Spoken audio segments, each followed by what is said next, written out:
أعوذ بالله من الشيطان الرجيم. بسم الله الرحمن الرحيم. فلما جاء أمرنا جعلنا عاليها سافلها وأمطرنا عليها حجارة من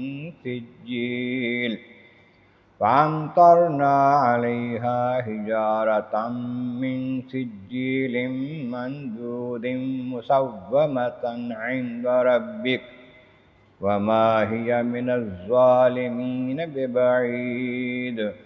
صدق اللہ العظیم. حمد و ثناء رب کریم اور درود و سلام و سید خیر الانام کے بعد سورہ ہود کی آیت نمبر 82 اور 83 تلاوت کی گئی ہیں، جو 12ویں پارے کے 7ویں رکوع میں ہے۔ اس سے پہلی آیتوں میں فرمایا گیا کہ جب لوط علیہ السلام کے گھر مہمان آ گئے، جو فرشتے تھے نوجوان لڑکوں کی صورت میں آئے، تو قوم کے لوگ آ گئے بھاگ کر ان کو پریشان کرنے کے لیے، ظلم و زیادتی کرنے کے لیے۔ تو لوط علیہ السلام کہنے لگے کاش میرے پاس اتنی طاقت ہوتی، میرا کوئی ایسا سہارا ظاہری ہوتا کہ میں ان لوگوں سے اپنے مہمانوں کو بچاتا۔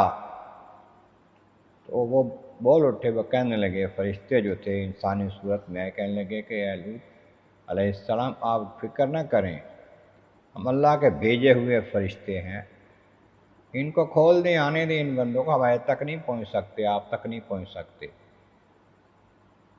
پھر فرمایا کہ آپ اپنے ساتھیوں کو، جو ایمان والے آپ کے گھر والے ہیں، ان کو لے کے شہر سے باہر نکل جائیں راتوں رات، صبح ہونے سے پہلے پہلے، اور صبح قریب ہی تو ہے، کوئی دور تو نہیں ہے، صبح ہونے والی ہے، صبح نکل جائیں۔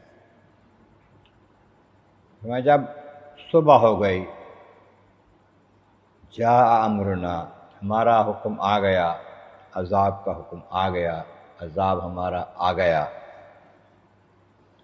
کیسا آیا؟ جعلنا عالیہا سافلہا، ہم نے ان کی بستی کے نیچے والے حصے کو اوپر کر دیا، اوپر والے کو نیچے کر دیا۔ تفسیروں میں آتا ہے 5 شہر تھے قوم لوط کے۔ جبرائیل علیہ السلام نے زمین کے نیچے اس علاقے میں ہاتھ ڈالا اور اس کو اوپر اٹھا دیا۔ کتنا اٹھایا؟ اتنا اٹھایا کہ اس کے مرغیوں کی آوازیں جو ہیں، جانوروں کی آوازیں آسمان والوں نے سنی، اتنا اونچا اٹھا لیا۔ لیکن اس قدر آرام سے اونچا اٹھایا اس زمین کے حصے کو، 5 شہروں کو، جس میں 4 لاکھ لوگ آباد تھے، اتنا اونچا اٹھایا، اس آرام سے اٹھایا کہ کوئی سویا ہوا اٹھا ہی نہیں، اس میں کسی کی نیند خراب نہیں ہوئی۔ کہ جب اوپر پہنچا دیا، پھر اوپر سے الٹ کر پھینک دیا، اوپر لے جا کر الٹ کر جب پھینک دیا تو پھر اس کا کیا بچا ہو۔ امطرنا علیہا حجارۃ من سجیل، پھر ان کے اوپر کنکر کے پتھر برسا دیے۔ پہلے الٹ کر زمین کو 5 شہر، لاکھوں بندے ان میں آباد ہیں، اوپر اٹھا کر الٹ کر پھینک دیا۔ پھر ان کے اوپر پتھر برسائے، پتھروں کی بارش کر دی، جتنے بندے اتنے پتھر، ہر بندے کا پتھر پر نام لکھا ہو۔ منضود، لگاتار برسائے، یکے بعد دیگرے پر پتھر برسائے، مسلسل پتھر برسائے۔ مسومۃً، نشان لگے ہوئے، عند ربک، آپ کے رب کی طرف سے، رب تعالیٰ کی طرف سے۔ ہر پتھر جو ہے وہ مقرر کرتا ہے یہ پتھر کس بندے کو لگنا ہے، کس نے اس پتھر سے مرنا ہے، مسلسل۔ یہ بھی کہا جاتا ہے کہ جو الٹ گئے وہ تو بچے ہی نہ، جو بچ گئے باہر رہ گئے ان پر پتھر برسائے گئے، تو ہر ایک کو پتھر کے ذریعے پھر ہلاک کر دیا گیا۔ وما ہی من الظالمین ببعید، اور یہ بستی اور یہ پتھروں کا برسایا جانا ظالموں سے کوئی دور نہیں ہے۔ اس کے مختلف معنی مفسرین کرام نے بیان فرمائے۔